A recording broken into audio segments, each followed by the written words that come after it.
sejam bem-vindos para mais um vídeo aula de empreendedorismo. Então, corre lá, senta no seu sofá ou na sua poltrona, pega o livro de oficina de negócios e vamos aprender um pouquinho mais sobre como se tornar um empreendedor de sucesso. E hoje a gente trabalha com o conteúdo, dando início à nossa terceira unidade com o que é educação financeira. E aí o livro de vocês traz o seguinte conceito, que a educação financeira é a capacidade que as pessoas têm de entender os mais importantes conceitos e assuntos relacionados às finanças. Então, quando eu falo de finanças, eu falo de dinheiro. É a capacidade de tomar decisões corretas quanto ao uso e o gerenciamento do dinheiro, lembrando de que sempre devemos pensar no futuro e não apenas no presente. Ou seja, educação financeira é mudar o comportamento com que se lida com o dinheiro para que os sonhos possam ser alcançados. E aí eu coloquei 3 pontos dentro desse conceito que é imprescindível para a gente entender o porquê, a importância de se estudar a educação financeira. Primeiro que tudo, querer estudar, querer aprender a administrar as finanças é uma tomada de decisões. Então, primeiro preciso querer para que eu possa aproveitar de maneira eficaz o que vai ser aprendido sobre dentro desse conceito. Segundo, ele é uma mudança de comportamento, porque muitas vezes a gente acha que dinheiro está na mão é para ser gasto com tudo o que a gente vê, o que a gente quer. E aí, às vezes, não é bem assim. Então, quando a gente trabalha com a educação financeira, quando a gente aprende a lidar, a gente sabe que essa mudança de comportamento, ela tende a mudar. E para um empreendedor, ele não pode pensar só em gastos e gastos e gastos e gastos. Ele precisa saber administrar financeiramente o seu dinheiro, dentro do seu projeto, dentro do seu negócio, E aí a gente já viu em aulas anteriores que tem coisas que são supérfluas, que não se faz necessário. Então é na educação financeira que a gente vai aprender a dar valor ao nosso dinheiro e a gastar com aquilo que realmente vai ser eficaz. E aí a gente também tem que pensar no futuro. A gente não pode só pensar no presente, não. O empreendedor, ele tem uma visão que vai além. Então ele não pode ficar preso ao presente e pensar que agora eu posso. Vamos supor que meu projeto está dando um lucro agora, então eu posso gastar demasiadamente. Não, porque se lá na frente, no futuro, a gente tem um exemplo bem claro do que a gente está vivendo no nosso país, A pandemia, ela fechou vários restaurantes, várias empresas e ainda continuam empresas quebradas se fechando. Por quê?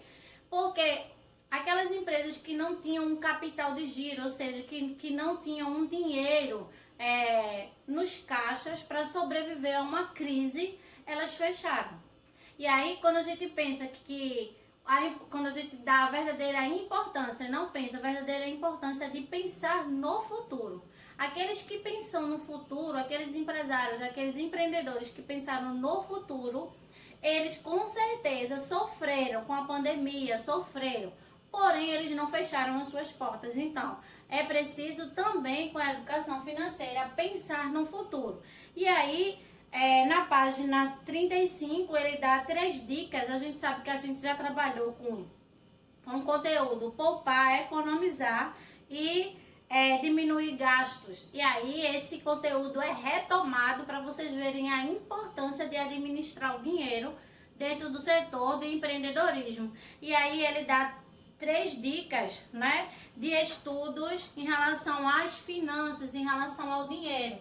Então, ele diz que a gente precisa poupar, e a gente sabe que poupar é importante porque aí o livro coloca o conceito para vocês, que é aproveitar as coisas boas que a vida nos oferece. Apenas lembre-se que é preciso guardar um pouco do que se ganha para realizar sonhos que são almejados. Então, quando eu poupo, é aquele momento que eu guardei, vou comprar algo e aí eu vou economizo, né? Eu vou pechinchar o valor mais barato e o que sobra, lembra que a gente coloca no cofrinho. Então, quando a gente coloca no cofrinho, a gente tá poupando, não é? E quando a gente poupa, a gente economiza, porque a gente economizou, quando a gente economiza os gastos, né? Economiza o dinheiro, poupa os gastos, a gente guarda. E a gente guarda e a gente vê que tem determinados empreendedores que a gente já viu que utilizam os bancos.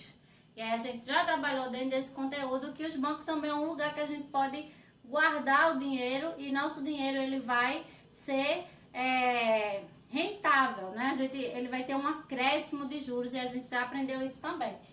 E a gente precisa também, a outra dica é evitar gastos. E aí o livro diz assim: aprenda a trocar alguns objetos, como livros, jogos e etc. Dessa forma você economiza e evita os gastos exagerados. Olha só que dica boa, minha gente. Muitas vezes a gente tem, claro que para fazer isso a gente precisa da permissão dos pais. Mas vamos dizer que eu tenho vontade de ler aquele livro que uma amiga minha tenha. E ela tem vontade do meu. Então, para que nem ela compre e nem eu, a gente pode fazer essa troca de um objeto pelo outro. Claro que vocês com o consentimento dos pais. Então, isso a gente evita gastos, né? E a gente sai ganhando, porque eu vou ter irmãos sem precisar de ter retirado da minha poupança, retirado daquele que está guardadinho lá para fazer um gasto que pode ser desnecessário se o outro ele quer fazer essa troca. Então fica com essas dicas aí, né? O meu futuro empreendedor, que são vocês, eu acredito que na fase adulta a tia Fernanda vai se deparar com vocês e eu sei que dentro dessa turminha tem vários empreendedores e empreendedoras e aí a gente encerra a nossa atividade, né? A nossa aula de empreendedorismo. Deixo para vocês a atividade da página 36 e 37 e a gente se encontra no Meet para fazer a correção e conversar um pouquinho sobre educação financeira. Espero que vocês tenham gostado da aula. Um beijo e até a próxima!